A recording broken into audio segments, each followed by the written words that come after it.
who's gonna give his talk about the ACDP CSIRO. I'm gonna introduce the research and also facilities to us. And I think time is yours, Patrick, to give your talks. Yeah. Should I share my screen? Yep. Yes.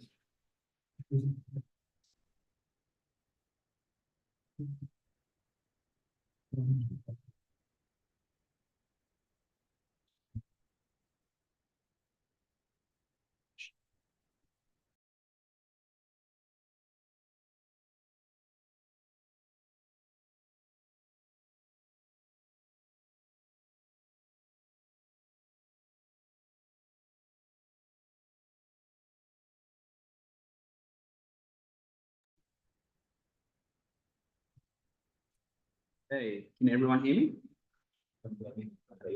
Yep. Yeah, okay.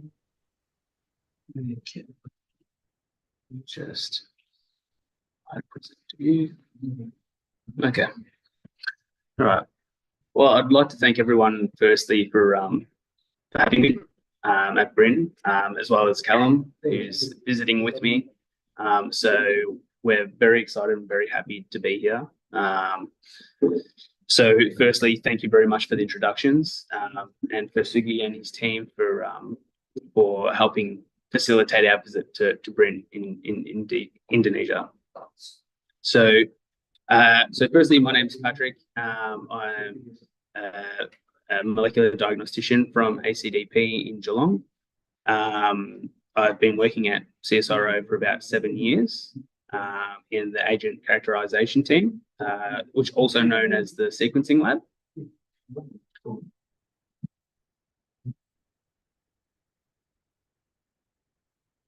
It's okay. Yeah. So I'd like. Sorry. Is this? Can I take this off? Okay. Is that stuff? Yeah. Is that okay? Oh, you can't see it. Great. Sorry about that. So firstly, I'd just like to give you a little bit of history about the Australian Animal Health Laboratory's name change from AL to what it's currently known as ACDP. So we used to be known as the Australian Animal Health Laboratory, and in March 2020 we changed our name to ACDP, so the Australian Centre for Disease Preparedness. And you sort of notice that the date change actually correlates to when COVID was prevalent. We did a lot of work on COVID and vaccine trials and efficacy trials around this period of time. And so the facility decided to change its name to better reflect the One Health approach that we were taking at the time for COVID. Because obviously Australian Centre for Disease Preparedness deals with zoonotic diseases, which obviously originate in animals and then can spill over into susceptible species, including humans. So changing our name to Australian Centre for Disease Preparedness just sort of helps people to understand that we are an animal facility, but we also deal with pathogens that are relevant to humans. So I'd like to highlight that ACDP is the National Biosecurity Facility in Australia. So CSIRO being a government organisation, we are Australia's top national biosecurity facility. And at that facility, we have diagnostic skills and the knowledge of our scientists, which contributes to an important component of Australia's preparedness to deal with emergency animal disease outbreaks. So as we can see in the pictures in this slide, we have a range of skills at ACDP. We have internationally renowned diagnostic expertise, a globally unique animal facility, which I'll show you and talk to you about in the next couple of slides. And obviously have PC3 and PC4 specialist labs, which is quite unique for any lab in the world. So I'd like to just highlight where ACDP is. It's located in Geelong, Victoria, in Australia. And a few of the people in this room have visited there before. You've got Melbourne only 75, 78 kilometres away, where you can get fantastic coffee. We're surrounded by really nice beaches in the Mornington Peninsula, as well as to the south in Torquay, and we have some fantastic hiking spots as well. But right in the middle of all of that is, this secret dark virus facility. There's nothing secret about it. It's just kept a little bit away from the road, just to make sure that to give us a security shield from the public, basically. So we are a high containment animal health laboratory, and we are, to the best of my knowledge, the only PC4 BSL4 lab in the Southern Hemisphere, which can do high containment animal health trials, especially on large animals such as cattle, horses. I think we've had monkeys in there before. We also have a small animal facility located on site as well. And so you can see from this slide that there's not very many PC3 and PC4 facilities for animal health laboratories around the world. So we're a very unique lab that can do some very specialized work.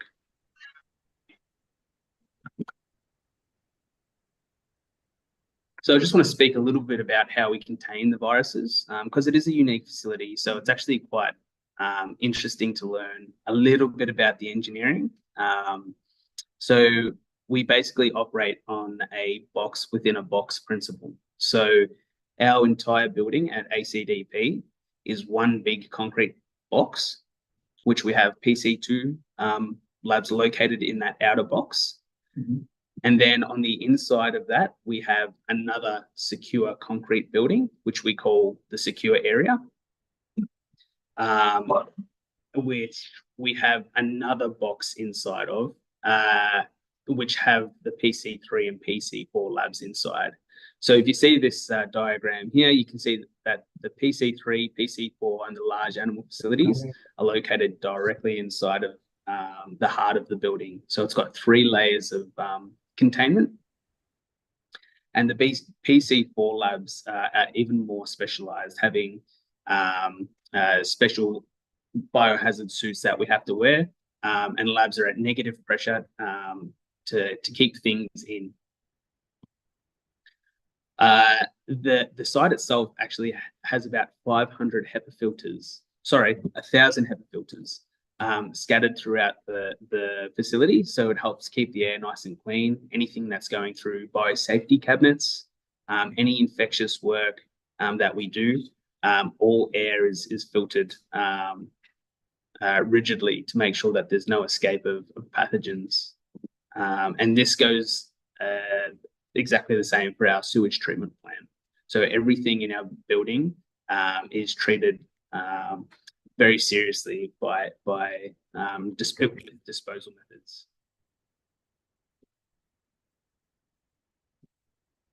So ACDP's role is to confidently contain disease agents dangerous to Australia's livestock and wildlife. And later on down the track, this turned into aquatic animal trade as well, so that Australia may have a place where exotic/emerging diseases can be safely diagnosed and studied. So we work really closely with industry partners as a non-for-profit government organisation, probably similar to BRIN, where we protect Australia's animal markets, and we work with clients such as the Department of Agriculture, Forestry and Fisheries, the FAO, the World Animal Health Organization, and the World Health Organization. We work with diagnostic companies, private vets, farmers. There are many, many stakeholders that we work with to protect Australia's import and export trades. So we also enable innovation in animal and public health. So partners in this section include universities, overseas institutes such as BRIN, visiting scientists, again, lots of people in this room have visited before, and biotech industry. So we're very, very happy to push innovation in CSIRO when it's related to animal and public health.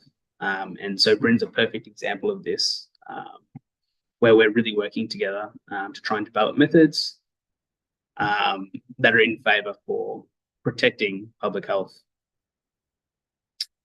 We're also very, very big on protecting our export industry. So we have expertise to enhance our global biosecurity. So we work within the region or Southeast Asia with FAO, World Organization Animal Health or WOA, and the WHO, alongside with the BSL-4 network, which is a group of countries that have BSL-4 labs, to develop methods and to continue diagnostic testing for emerging infectious diseases that are relevant for the Australian public.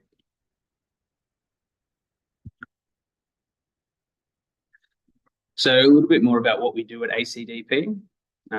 So we have a vast diagnostic service to detect any exotic or highly pathogenic animal diseases. We also have a large research facility on level 6 of the building. And also we work in conjunction with diagnostic services to investigate highly pathogenic or zoonotic animal diseases.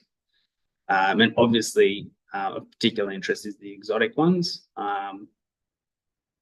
We really want to try and pick those up and study them and understand them so that we can better protect the welfare of Australian livestock and also humans. And we're also quite largely involved with technical advice throughout the region, as well as locally. So we advise our government organisations on any animal diseases that are occurring nationally or internationally that might pose a risk to national biosecurity.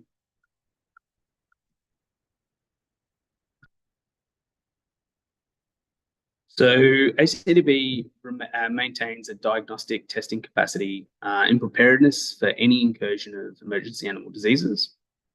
So Australia is free from a lot of animal diseases that occur in other countries that are close by, including foot and mouth disease, avian influenza, and most notably the H5 2.3.4.4b, which is circulating and causing a lot of damage in a lot of other countries, including America.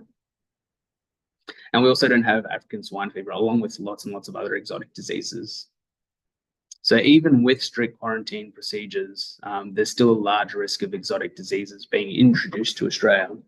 We're by ourselves, we don't have borders as such, so we're quite well protected from, I guess, have a really strict border control.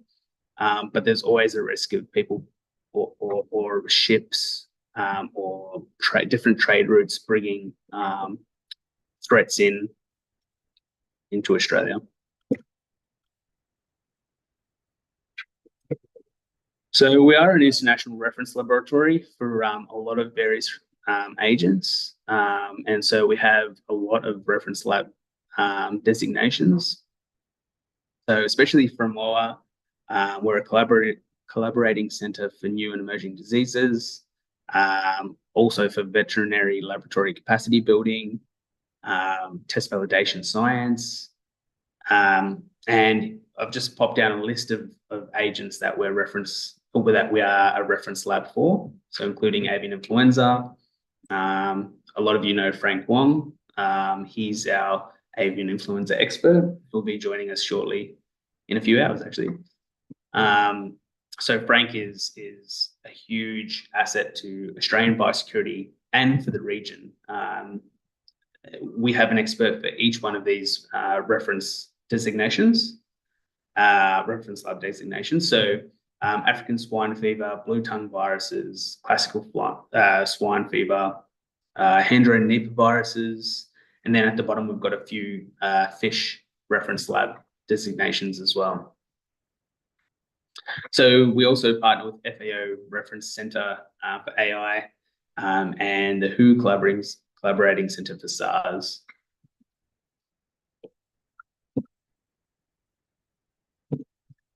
So a bit about our role as a reference lab and some of the activities that we do. So mainly we are here as a reference lab to confirm and characterize viruses that occur within Australia and throughout the region. So if a neighbouring country were to have an outbreak of something that we're a reference lab in, they can send us samples and we'd be sure to confirm that. My lab, the sequencing lab, has a big part of that, and I'll talk a little bit more about that later. We evaluate diagnostic tests, we develop new assays and reagents, provide reagents to the region, so we're able to provide testing panels and other technical advice to neighbouring labs. We also look at the biosecurity, health of animals and people. And we work in collaboration with lots of other labs within the region, including BRIN. So some of our activities, which are probably a little bit of a double up, but we do give technical advice. We characterize viruses through sequencing, qPCRs, serology, bacteriology. We have a large range of labs and skills at ACDP that contribute to us being a reference lab for a lot of the agents. We supply QA reagents, proficiency testing panels. We do a lot of surveillance across the region and are also involved in a lot of research projects looking at, I guess, halting any biosecurity risks or reducing them, or being prepared, I guess, for incursions into Australia. So these includes things like point of care testing, qPCR assays, new sequencing assays like we're working on here this week, bioinformatics, and determining new pipelines for analysing results that we get.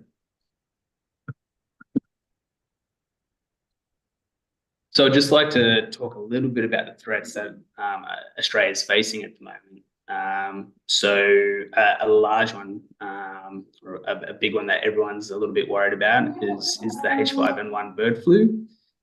And I've just put a little bit of information on this slide here so that you can see what sort of type of impact a virus like this can cause to any sort of industry, but this one in particular to the poultry industry. So this was the data or the situation summary as of May this year.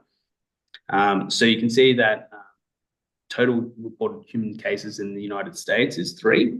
So already this is becoming a zoonotic spillover into humans. And you can see the amount of wild birds detected, 9,352 that have been detected with H5 in them. And it's affected almost 100 million poultry or chickens, turkeys, 9 states across the country it's been detected in.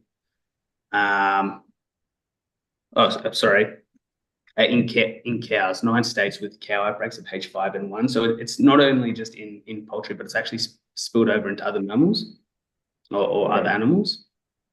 And 48 states in America, this virus is affecting. So it's super transmissible, and it's spreading really quickly around America. So this is something that we really want to try and avoid in Australia, and we do a lot of surveillance of wild birds, which again we'll talk about a little bit later, trying to detect this before it becomes a real issue. So other emerging infectious diseases that we're worried about include ASF, or African swine fever virus. It's a highly contagious virus and affects domestic and wild pigs. And there's no registered vaccine for ASF, and the disease kills about 80% to 100% of pigs if it infects. So you can sort of see through the picture there, it's pretty harrowing. It's a very, very deadly virus in the pig population. And you can sort of see just a little situation report on African swine fever in the Southeast Asian region. So you can see the red squares and new outbreaks reported in 2024. So African swine fever sort of came through Europe about 2007 and very, very quickly in 2018 went through China and then to other countries around Southeast Asia. And so it's getting closer and closer to Australia, including being detected in Timor-Leste, which is almost Australia's closest neighbour. So it's a big issue for Australia, who has a relatively large poultry industry. Ditangkap di Taman Wisata Alam Batu Putih. You okay? It's okay. Yep. So, like I said before, one of the largest risks for these animal diseases that it becomes a zoonotic spillover. So the potential for spillover events to happen from a host species to a susceptible species, including humans. So this is really well showed in the H5 avian influenza virus, which, like I showed before, has actually spilled over into humans already in America. And so, you know, we're really quite concerned, and the whole world is concerned really about, you know, if AI were to become something that, you know, was easily transmissible from human to human, not proven yet, you know, it could be quite devastating. You can see that quite a lot of the animals that are domestic animals like cows, swine, chicken, have different forms of influenza that can cause spillover into our livestock or human populations. So that's just a little bit about what we do at ACDP. Maybe like to talk a little bit about my own lab. So there's a picture there of all the guys in my lab. So our formal name is the Agent Characterization Team. And Frank thought he was really clever when he named us because our nickname is the AGCT team, which, you know, make up the nucleotides of life. But we're really just known as the sequencing. So you've got Matt there in the red t-shirt is our team leader. And unfortunately, my partner here isn't in that photo because he belongs to the international team.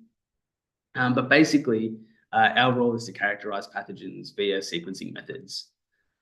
So that includes offering diagnostic services that are quality assured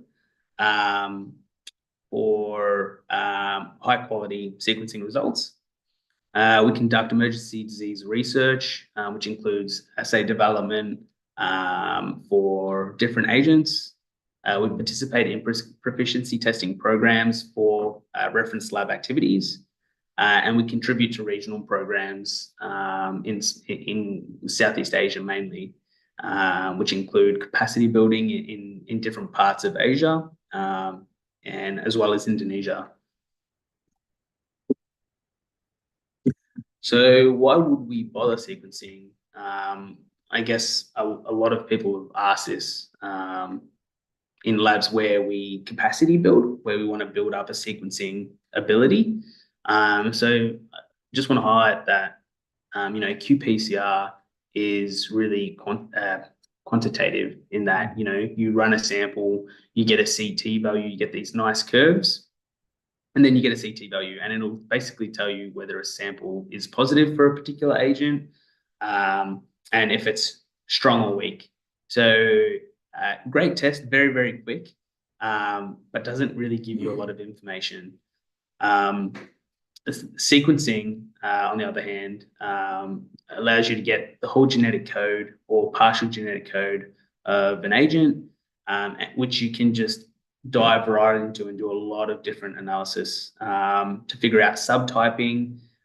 So, for example, in AI, you might find out, you know, if it is a H5 subtype or a H7 subtype, which are, high path subtypes.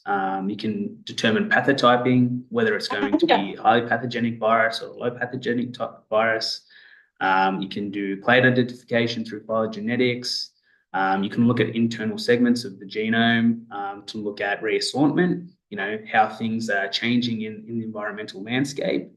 You can look at genotyping, SNP detection, and there's so much application to data that you achieve or obtain from a sequencing platform. So overview of common NGS platforms. Obviously, Illumina and Nanopore are the two big players in the NGS field. You also have other companies like Thermo Fisher and PacBio who offer NGS platforms. But I've actually just come from your sequencing lab, and it's very, very impressive. Has lots of nice toys to play with. A lot more than our sequencing lab, and so you're spoiled for choice here at BRIN. But basically, the hallmark instruments from Illumina are the MiSeq machine. A lot of labs have the MiSeq machine. It's a very great mid-level instrument that gives you enough computing power and data output to sequence whole genomes from viruses and other pathogens. And Nanopore has come onto the scene in the last 10 or 15 years and has really, revolutionized the landscape of sequencing in terms of being able to produce long-read sequencing. So Nanopore and Illumina are large players in the NGS platform field. So these are just some of the sequencing platforms that we have at ACDP. We have the Thermo Fisher genetic analyzer, which you guys have here. The Illumina MiSeq, Illumina NextSeq 2000, which you don't have here, but you have something very similar in the NextSeq 550. And we also have the Oxford Nanopore MinION. So we have a range of different instruments that can produce hybrid sequence results, as do you here at BRIN. So a little bit about the Sanger sequencing. It's a mid to long range sequencing instrument, so it provides sequencing reads of about 100 to 1,000 base pairs long, which is actually quite long before Oxford Nanopore became a big company. And it's still the gold standard in sequencing, in that it has the lowest error rate. So it's about 99.99% accurate when it calls. So applications that we use this for at ACDP include confirmation of virus isolates, which is really useful for reference lab activities as well. We have single gene sequencing targets, including amplicon and plasmid sequencing as well. And we can also use the mid to long read capacity of this machine to look at repeat regions and sequence terminal ends of genomes. So the NGS sequencing with the Illumina platforms, a little bit different. It's short read technology, between 75 to 300 base pairs, paired end reads. So reads in both the forward and reverse direction. And this also has a really low error rate, so it's about 99% accurate in its data set. And we use this application obviously for whole genome sequencing. The NextSeq we use for metagenomic sequencing, which is involved in pathogen discovery, which we're doing a little bit of this week using your NextSeq 550. You can do high throughput amplicon sequencing with MiSeq and NextSeq.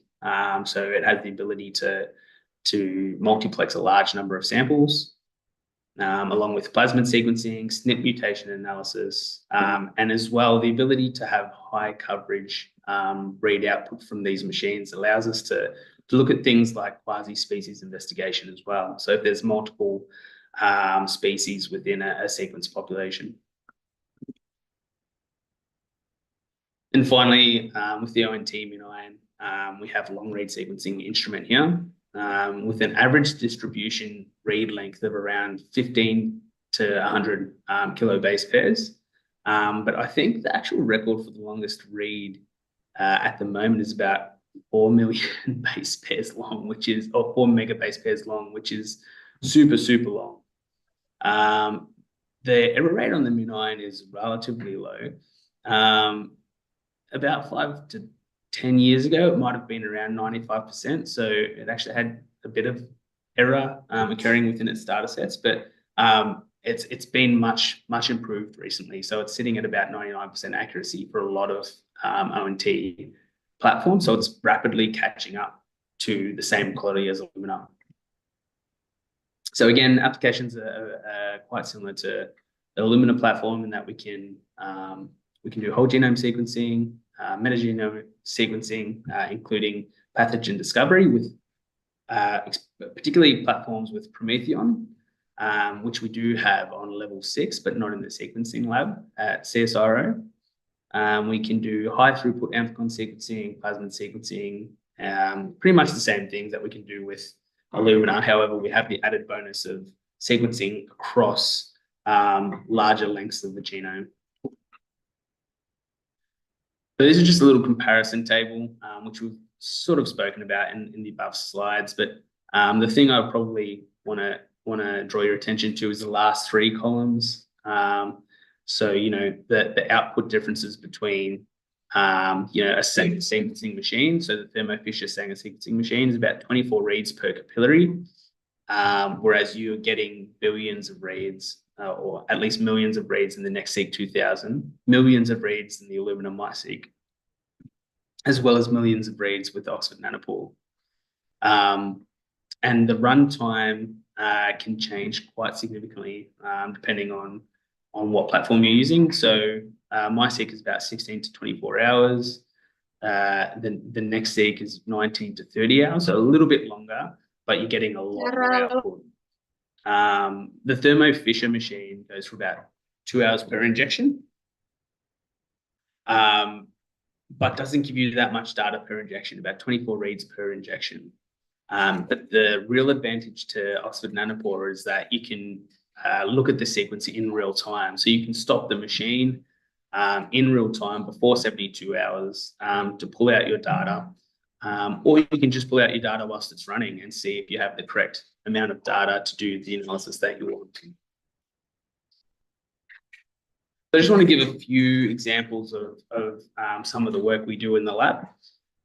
So one of the largest surveillance projects that we have going on in the sequencing lab is called the National Avian Influenza Wild Bird Surveillance Program. So this is an ongoing surveillance of avian influenza genomes in Australian wild birds. So exactly like that bird in the right-hand corner. And we've been able to show through the publication in the bottom left-hand corner of the slide that Australia is a global sink for avian influenza diversity. There is a lot of migration around Australia of avian influenza viruses, and they do change with migration. So throughout this surveillance program, we generally do whole genome sequencing, whether it's on the MiSeq or the NextSeq, or now on the M.Eng.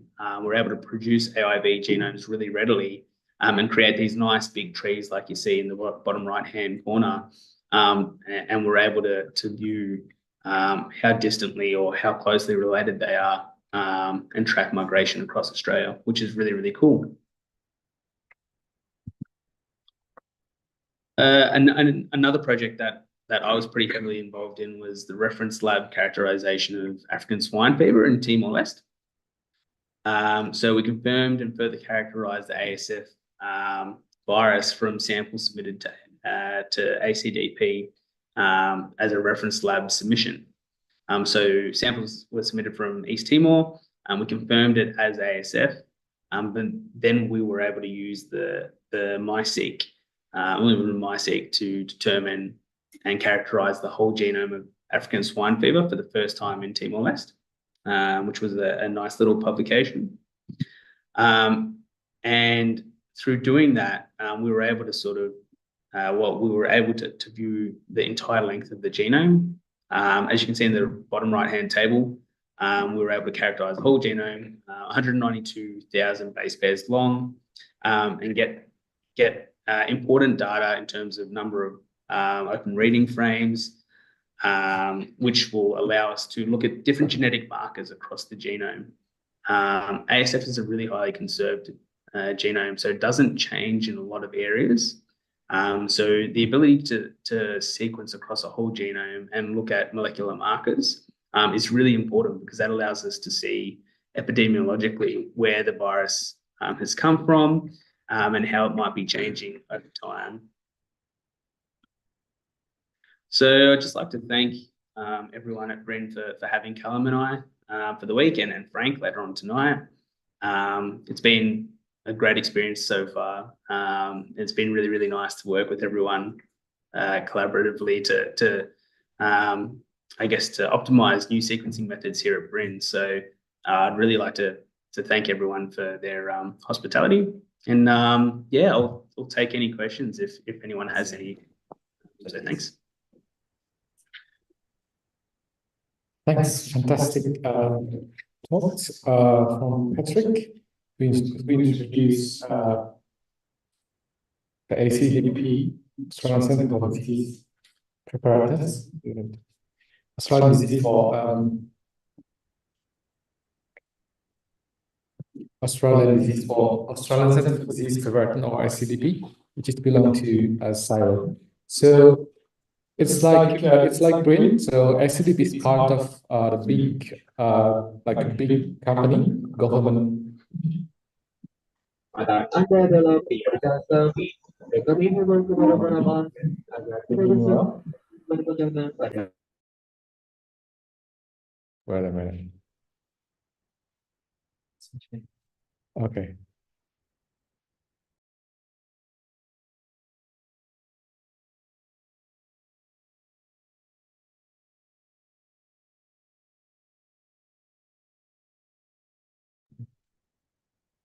All good?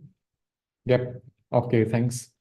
Well, like BRIN, so ACDP is part of, it's one of like research center, belongs to CSIRO.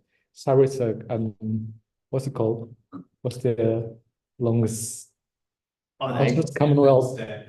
Yeah, stands for Commonwealth Science and Industry Research Organization. Yeah. Yes. Yeah. So ACDP is now collaborating with us for at least for the last 2 years, working with monitoring of potential zoonotic disease and also potential emerging infectious disease from Indonesian animals, which is also very crucial in terms of transmission as well, and also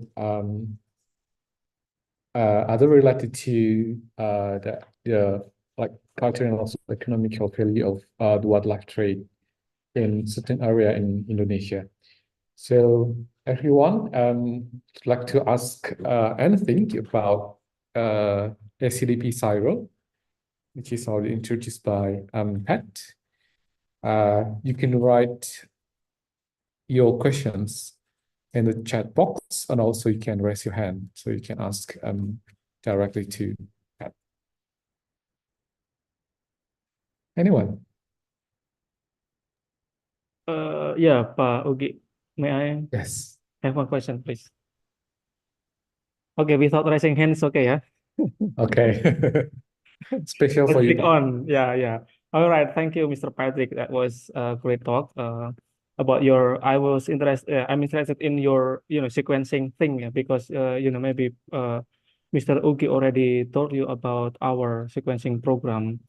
Yeah, I hope that you said you already seen our toys in genomic building, we believe, and hopefully we can work even closer, yeah, on how to utilize and maximize that platform that we are actually running, yeah, this year on sequencing program.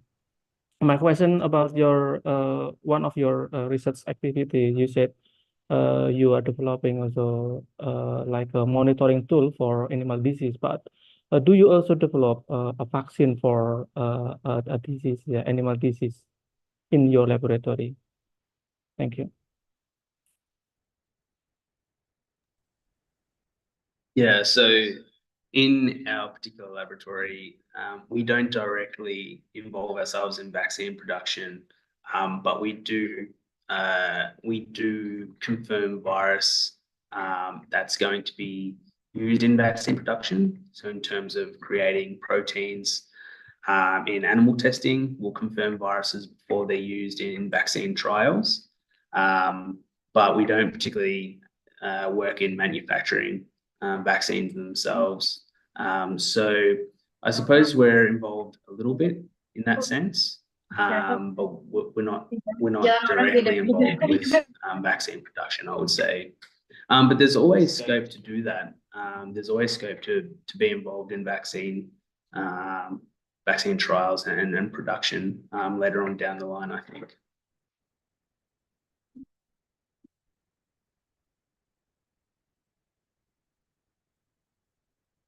Okay, yeah, thank you. I'll go to the next room, yeah, in maybe in 10 minutes. Thank you.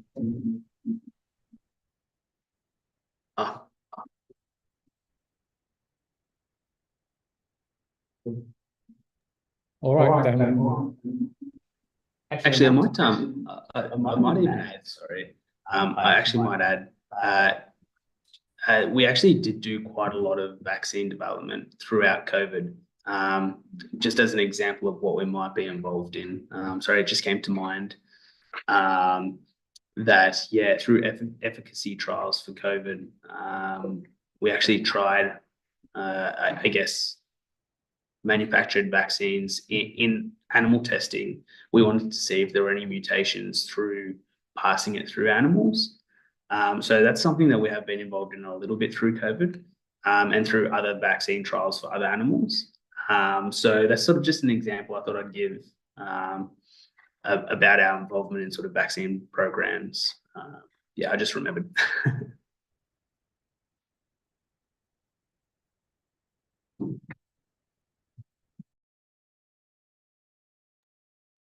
All right.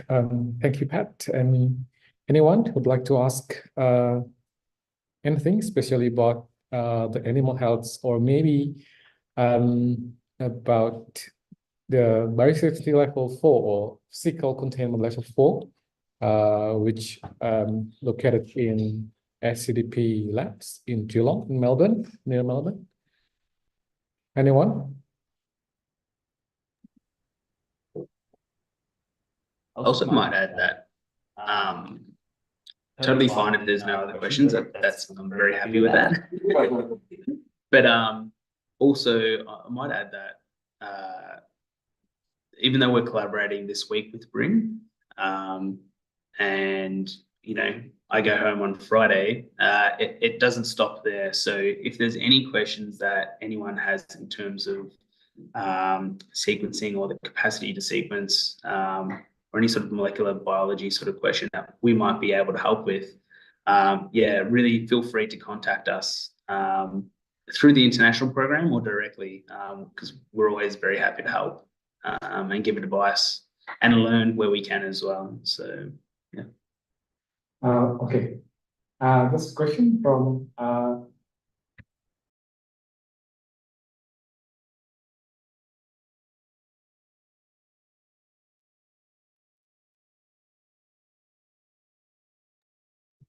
Zoom.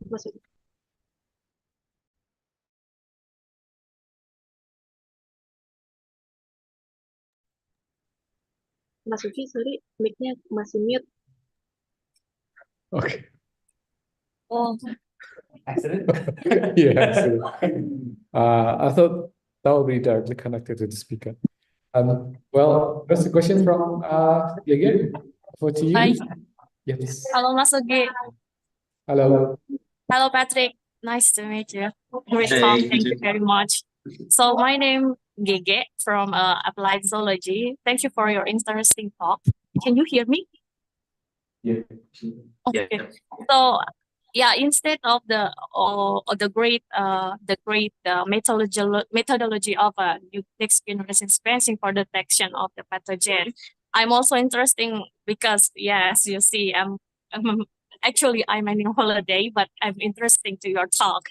And it's about the pig farming because in Bali we have a lot of pig farming here, and so far, is there any surveillance have you conducted in here in Indonesia, especially for the ASDP, or especially in Bali, and by detection or by your method or in the ACDP laboratory, how huge is different variation of the pathogen among in Indonesian sampling and also the other that maybe in Australia that have you been conducted? Maybe you have some information for us. Thank you so much.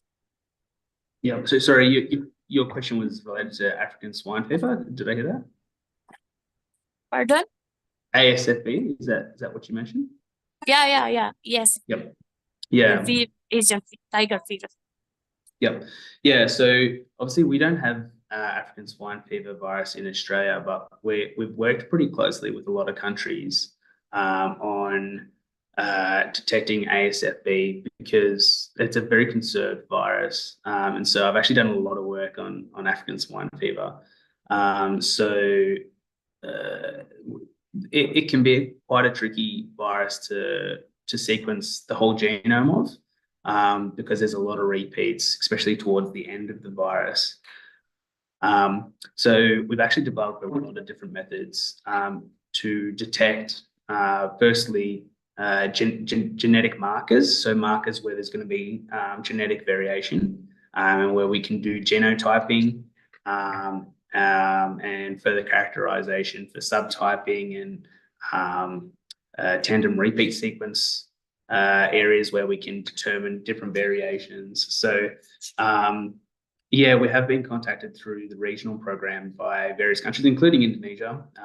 We've worked with DIC Waters a little bit as well in terms of sequencing. And one of the projects we actually have is laboratory capacity building. So, labs that don't necessarily have the instruments that we have at ACDP or BRIN, we're both very lucky institutes, but other labs don't have that type of facility. And so we'll work with instruments that have a low price point, including MinION or a lesser price point, to try and introduce instruments into those laboratories.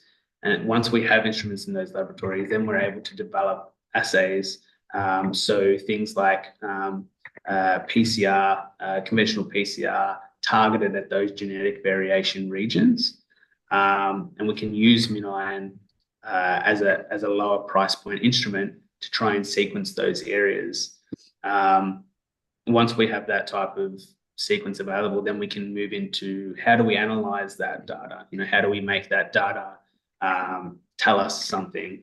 And so that includes working with the lab and the region to produce data sets for analysis, including like phylogenetic tree data sets, multiple alignment data sets. So they're the sort of things we're involved in terms of detecting ASFB throughout the region. In terms of Australia, we actually have a program where we collect contraband through airports. And we do exactly the same thing. We look at the PCR, conventional PCR products, trying to help us determine what genotype ASF is coming through, if there are new genotypes in the region. So genotype 2 ASF is very prevalent in Southeast Asia. But now there's actually been or sightings or detections of genotype 1 coming through China now, I believe. And so these are the sort of things that once we hear there's a new strain or a new genotype being present, we start to develop more assays to try and pick these up, because we want to detect them before they become an issue for neighboring countries, including Indonesia as well. And so we'll be able to, as a reference lab, that's one of our concerns, is that we're trying to protect Australia, but we're also trying to protect neighboring countries as well. And one of those activities is building capacity in neighboring countries. to be able to sequence as we sequence in our labs. So I hope that answers your question. Can I continue a little bit my question? So can I continue my question a little bit? Sorry, yeah. Yeah, if it's considered the laboratory facility, if we are maybe like BRIN one of the in Indonesia who have a good facility, but it's so far from the farming area or like how to say region in Indonesia, including also. What's your suggestion for the how say surveillance or sampling? Which the sample is good for? Is it mean like blood still? How say mean your suggestion for doing the surveillance the best way to not how say consider the how say the huge huge region of Indonesia. So. Yep. Yeah. So actually, we've had issues with sampling and sample quality as well, in Australia as well. So I think being far away from a laboratory area, it's really important that tissue samples are usually the best sort of sample type, but they're not always available. So, for example, with African swine fever, actually, it is usually available because the pigs die. But in terms of avian influenza, you might only get fecal swabs from poo samples that have been dropped in a farm or something like that. So it's really important that you have the right sort of virus transport media available to store those samples, and also, I guess cooling or storage, the correct storage appropriate to store your samples, basically. So, 4 degrees or -20 freezers. Obviously, that's not always the case in a farm setting. And so, I would recommend that if you don't have tissue samples available straight away, if you're able to store your swabs and send them away as quickly as you can, that's probably my best, I guess, recommendation. So sample quickly and send them off quickly, because the longer you have them at room temperature, or especially in Indonesia, it's very warm, samples can degrade very quickly. Agree with you. We need still learn from ACDP. Probably you will develop a best fastest how say preservation of the sample in a very fast way, in a very good way. Thank you so much for your explanation. Yeah. No, Drums. Actually, I think another sort of, I guess another thing that I could recommend is that farms are actually able to do sequencing on site now by MinION technology. So I sort of mentioned that MinION is becoming accessible to lots of labs outside of cities and in rural areas, because it's quite cheap and it doesn't require high-powered computing on site. So you can actually sample straight from a pig or straight from a bird. And it's more easy to.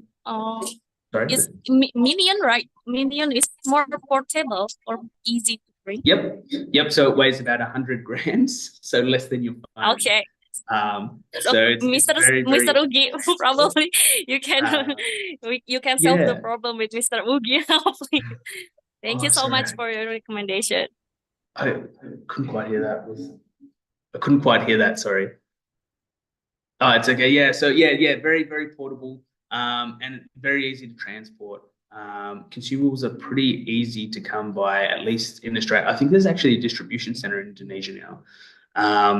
So it's something that you can collect a sample with, prepare it on site at the farm if you have the reagents for it, and pop it straight into the MinION sequencing instrument within a few hours, and you could diagnose what your livestock have very, very quickly. So it's almost a point of care test now. So that's where MinION originally created the machine to go out into rural areas where big platforms like the NextSeq and the MySeq aren't actually it's not feasible to take those big machines out to a farm and sequence something, but the MinION you could put in your pocket. And you could take out and you could do you could do a sequencing run very, very quickly within an hour, depending on your sample. Within an hour or 2 hours, you could have sequencing data that might be able to diagnose a disease for you, depending on the strength of your sample and if you have tissue. So yeah, to answer your question in another way, instead of getting a sample and sending it away quickly, you could bring the sequencer to you if you have a MinION and the knowledge to load one.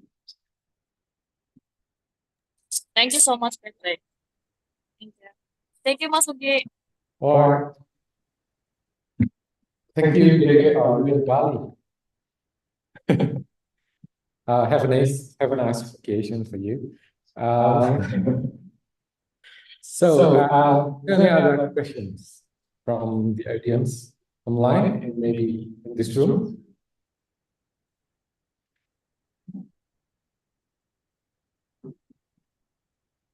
Okay, I'm gonna ask something. So maybe you can just elaborate about the PC4 or maybe biosafety level 4 laboratory, because that's kind of unique laboratory, as you said, and we don't have that one here in Indonesia. Probably we only have BSL-3 labs in BRIN, but it's only like not really big, but yeah, it's like a compact room for BSL-3. Probably you can elaborate more about PC4, like what's inside, what pathogens you have in PC4 labs. Yeah, I think that's quite maybe interesting for us to know. It's a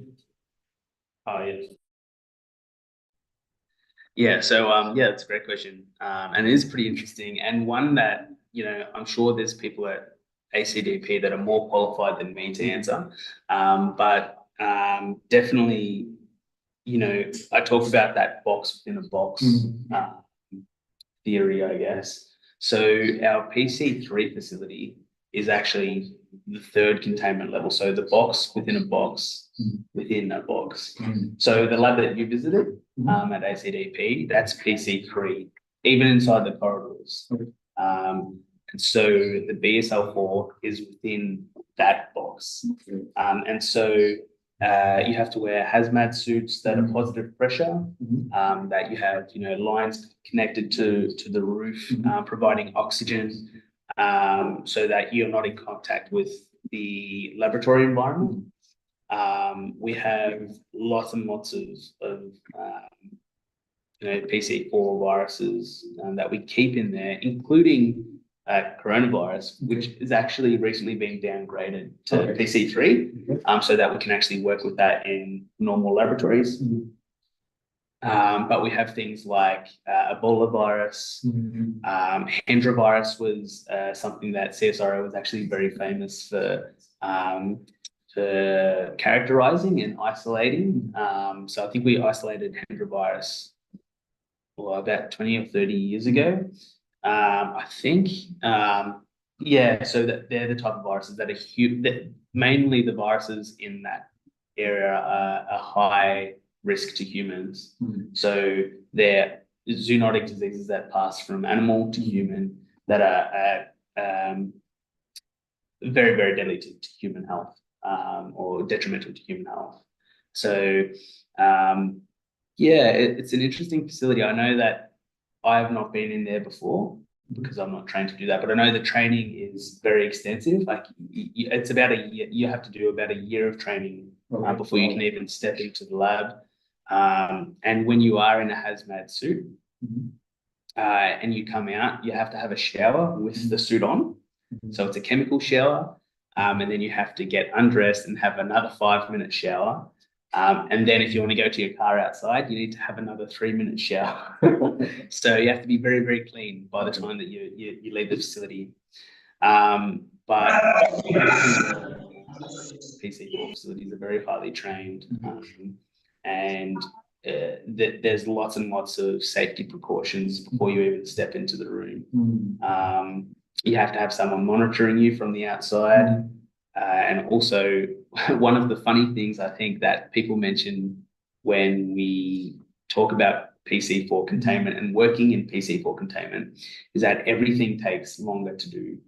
So you're wearing a big hazmat suit. And so you've got, these big gloves that you can't just type on your computer like we do today. You have to go with one finger. Okay. One finger. When you're carrying, that's right. Oh, yeah, sorry. When you're carrying petri dishes or tubes, it's very difficult to handle safely in large quantities. So you have to do them one at a time. So there's very strict protocols that we're working at PC4 at ACDP for sure. But yeah, it's an amazing facility, and we're very lucky to be able to have. We're very lucky to be able to have that facility within our building. So yeah, thanks, Sugi. Right. Thank you, Pat. Yes, it's amazing facilities, and I think the ACDP is responsible for protecting Australian animals and also Australian humans. That's right. That's right. Well, like I said, the name change. Am I still muted? Like I said, the name change reflects that we are an animal facility and we do study animal viruses, but these viruses are very relevant to humans and probably will continue to be more so going to the future, because zoonotic diseases, we can see with the advent of COVID and the H5N1 virus, we hope it doesn't get worse, but likely that more and more outbreaks will occur over the next few years that require special facilities like BRIN and like ACDP to study and diagnose very, very quickly, so that we can stop the spread of disease to our livestock and to our human populations. So, yeah. Thanks.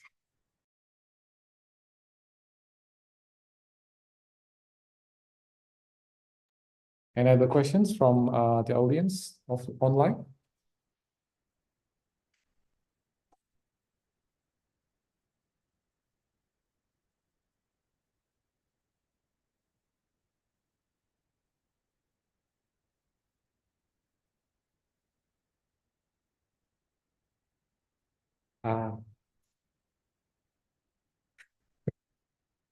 Okay.